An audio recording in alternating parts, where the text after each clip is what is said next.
इधर आप सभी का खूब स्वागत है हमारे पिछले कार्यक्रम में।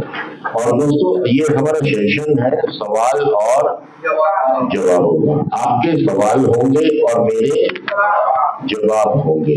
एडिक्शन को लेके, बीमारी को लेके, रिकवरी को लेके, हमारे रिश्ते नातों को लेके, या हम बार बार नशा छोड़ते हैं और बार बार पकड़ लेते हैं। इसका क्या कारण है कि हमें पता होता है कि हमारी मम्मी रो रही है, हमारे पापा तड़प रहे हैं, फिर भी हम नशा नहीं छोड़ पाते। हमारे बीवी बच्चे भी तड़पते हैं, तब भी हम नशा नहीं छोड़ पाते। हम बहुत बार अपने घर वालों से वादे करते हैं, कसमें खाते हैं, फिर भी हमारा नशा नहीं छूटता। बार बार हम फिर नशे में चले जाते हैं। इन सभी मुद्दों को लेकर आप मुझसे सवाल कर सकते हैं और अपने अनुभव के आधार पर हम ये प्रयास करेंगे कि आपको उसका अनुभव आधार पर आपको जवाब दिया जाए। चलिए, पहला सवाल किसका है?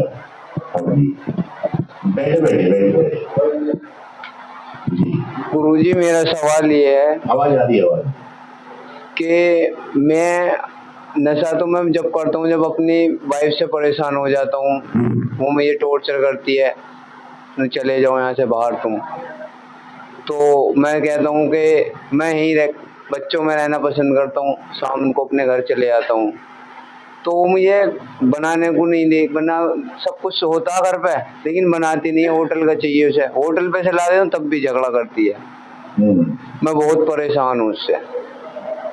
घर वालों ने मुझसे ये तक का बोल दिया कि इसे छोड़ दे, लेकिन उसकी माँ जन्म देती खत्म होगी, मैं उसे छोड़ भी नहीं सकता। जो उसका ओरिजिनल बाप, उनने कभी उसे देखा नहीं, घर खो देगा। खाला ने निकाह करा, सिकंदराबाद ले गई, और वो भी सब ऐसी ही हैं। मेरे पास आते, मैं नहीं जाता उनके घर। देखिए, गलती लोगों में नहीं है। अगर हम ये देखें कि हमारे रिश्ते क्यों खराब हुए हैं, ये सारी वजह कहां पर निकल कर आ रही है कि हमारे रिश्ते अच्छे नहीं हैं। अब रिश्ते अच्छे क्यों नहीं है, वो वजह ढूंढनी पड़ेगी। और जो लोग नशा करते हैं, जो सेंटर तक आए हैं, तो वो इस बात को जरूर समझें, देखें कि यार मेरे रिश्ते सही क्यों नहीं है। आप में इतने भी काबिलियत नहीं है कि आप अपनी वाइफ से अपना रिश्ता क्यों नहीं बनाए। कहीं ऐसा तो नहीं है कि वो मेरी नशेबाजी से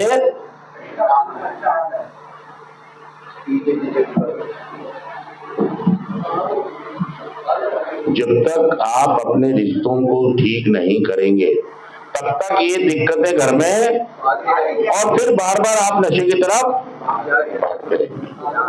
और एक अच्छा खेलता भरा पूरा परिवार खत्म हो जाते हैं। भाई साहब, तो अपनी बीमारी को समझें कि आप नशे से तौबा करें, फिर देखें आपकी हर चीज बढ़िया हो जाएगी। और अगर नशा छोड़ना चाहते हैं तो आपको कार्यक्रम करना होगा, ग्रुप का साथ पकड़ना।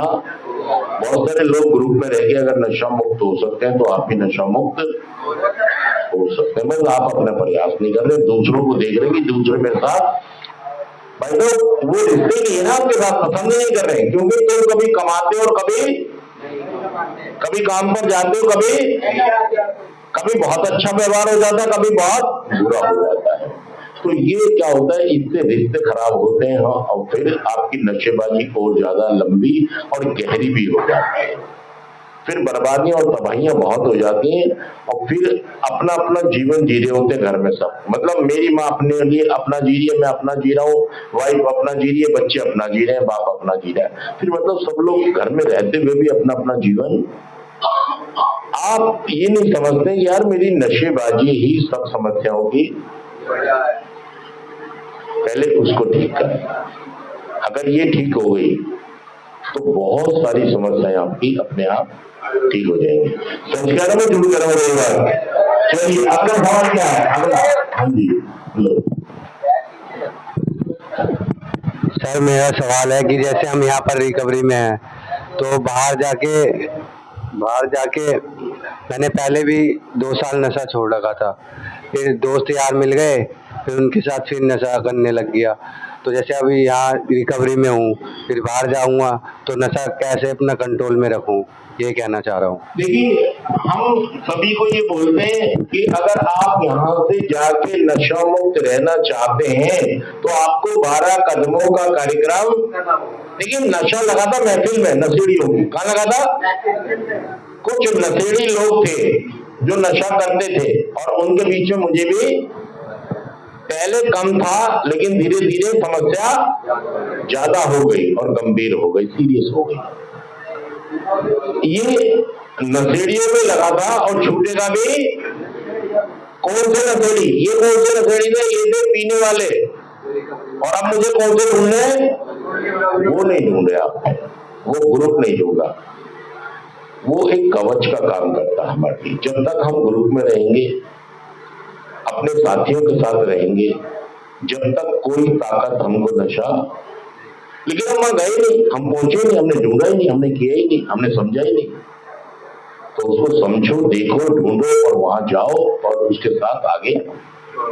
सही में एक नहीं, हजारों लोग नशा मुक्त होकर बहुत अच्छा जीवन, दिल्ली में भी बहुत सारे लोग हैं जो नशा मुक्त होकर बहुत बढ़िया जीवन, लेकिन जो नशा करने वाले लोग होते हैं असल में ये मेहनत करके राजी नहीं। इनको मतलब ये ओवर कॉन्फिडेंट होते हैं कि मैं नशे पे अपने आप जीत हासिल करके दिखाऊंगा, मैं अपने आप रह सकता हूं, मैं अब घर से बाहर नहीं निकलूंगा, बस बच्चों से मतलब रखूंगा और काम पर जाऊंगा। मतलब तरह तरह के आप प्लान बनाते हैं नशा मुक्त होने के लिए, और वो प्लान कुछ दिन चलते हैं, 2, 4, 6 महीने, साल, 2 साल चलते हैं, उसके बाद टाइम पेश हो जाते हैं। अगर आप बिल्कुल पूरी जिंदगी नशा मुक्त होना चाहते हैं दोस्तों, तो आपको क्या करना होगा? उस ग्रुप का हिस्सा बनना होगा, कार्यक्रम को अपनाना होगा, और यकीन करें कि बहुत सारे लोग इन कार्यक्रम को करके नशा मुक्त हो गए। चलिए अगला सवाल। गुरुजी, मेरा नाम संदीप मिश्रा है, मैं बिहार से का रहने वाला हूँ, मैं ब्राह्मण आदमी हूँ। गुरुजी, मैं लमसम 2004 से नशा कर रहा था, 2004 से कर रहा था। तो आपका जो है लगातार करता था, ये नहीं बीच बीच में कभी पैसे के लिए कभी कोई ऐसा हो जाता था तो मैं नहीं पीता था, लेकिन बाद में ऐसा हुआ जो कंटिन्यू चाहिए, रात को नींद नहीं होता था, सब कुछ होता था। मैं उसके कारण से कहीं काम नहीं, कंपनी में लड़ाई हो गई, बहुत अच्छी नौकरी थी हमारी, कारीगर हूँ मैं, मेरे वो नौकरी चला गया। गुस्से में मैं वहीं दारू के लिए पैसा कम पड़ा, मैंने एडवांस मांगा उनसे, उन्होंने बोला ऐसे नहीं, ऐसे कुछ स्टाफों से वो लोग जाते ही थे, कब निकले, मालिक का मैं खास था, तो उन्होंने मना किया। मैंने गुस्से में जो है ना गाली उली दिया और जाके यूनियन कर डाला, तो इससे मेरा नौकरी वो चली गई। मालिक चाह के भी हमको दोबारा नहीं रख पाया। एक्चुअली मैं नशाखोर इतना बड़ा हो गया था मत पूछिए। बाद में जो है आपका ये 2011 में आके मेरे पिताजी ने, मैं उस बिल्कुल बेकार हो गया था, मैं कुछ नहीं काम कर पाता, वाला काम करता था, सारा पैसा नशा में जाता था, हमेशा तंगी रहती थी। उसके बाद आपका ये मेरे पापा ने मेरे को नो एडिक्शन का दवाई दिलवाया, कहीं से मंगवाए, 60,000 रुपया लमसम खर्चा किए, 3 महीना हमको दवाई चला, खाने में डाल देते थे। उस दरम्यान में मेरे को पीने का मन नहीं हुआ एक उस टाइम, और मैं सर मैं 3 साल में छोड़ दिया था उसको। उसके बाद पता नहीं घर में कुछ, मेरा छोटा भाई का शादी हुआ, उसमें मेरे को छोटा भाई ने फोन वोन नहीं किया, मैं कुछ बहुत गलत कर रखा था, इसीलिए मेरे को नहीं बुलाया, मैं बम्बई में था उस टाइम, इसलिए फिर मैं पीने लगा। अब मैं इसको नहीं पीना चाहता हूँ, यही सवाल है, रिकवरी में आना चाहता हूँ। मैं शराब पीना तो पिलाना कौन चाह रहा है भाई साहब? मैंने अभी बताया ना जो इनको आंसर दिया है कि ग्रुप का हिस्सा बनो, ग्रुप का हिस्सा बनो, ज्वाइन करो ग्रुप, जो नशा मुक्त वाला ग्रुप है उसे ज्वाइन करो, कभी छूटेगा नहीं। तो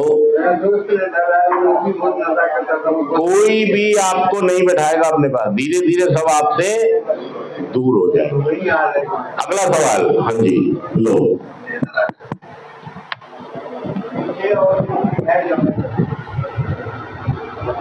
सर मेरा सवाल है, अभी मैं पीछे 1-2 महीने पहले यही सेंटर काट के गया था, तो जब तक मैं यहाँ पे था सेंटर के अंदर, तब तक मेरे मन में यही सोच थी कि अब बाहर जाके यही नशा नहीं करना है, कोई भी नशा नहीं करना है। जैसे ही मैं बाहर गया तो मेरे मन में विचार आए कि एक दो बार कर लेता हूँ, उसके बाद फिर नहीं करूँगा। मुझे ऐसा लगता था कि मुझे अपने ऊपर ऐसा भरोसा हो रहा था कि मैं कि एक दो बार ही करूँगा, उसके बाद की पटरी पर रख दो तो कौन सा पहिया गर्दन काट देगा?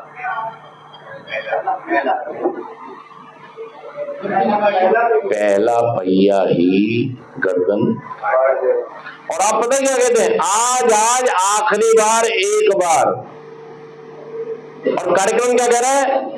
पहला नशा ही जानलेवा है, पहला पहिया ही आपकी गर्दन, दूसरे की तो जरूरत। और ये क्या कह रहे थे, मैं पहला ले लेता हूं, दूसरे से अपने आप बच जाऊंगा। अरे भाई साहब, फिर रहेगा क्या?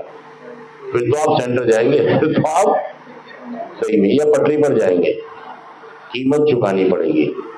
बचाव पहले नशे से करना है।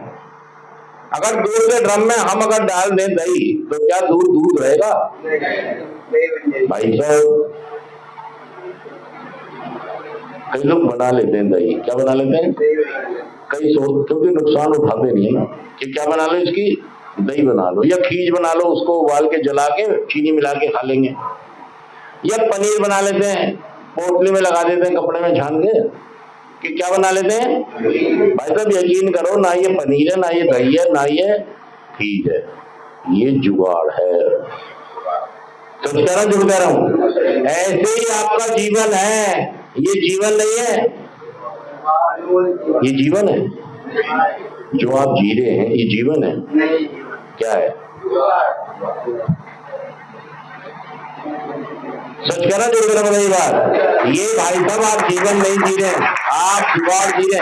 अगर में आप समझ नहीं रहे कि यार मेरे लिए पहला नशा नहीं है, मेरे लिए पहला नशा नहीं है, मुझे ये बात स्वीकार कर लेनी है कि मेरे लिए पहला नशा, क्योंकि मैं एक खास बीमारी से पीड़ित हूँ, मुझे एक खास तरह का रोग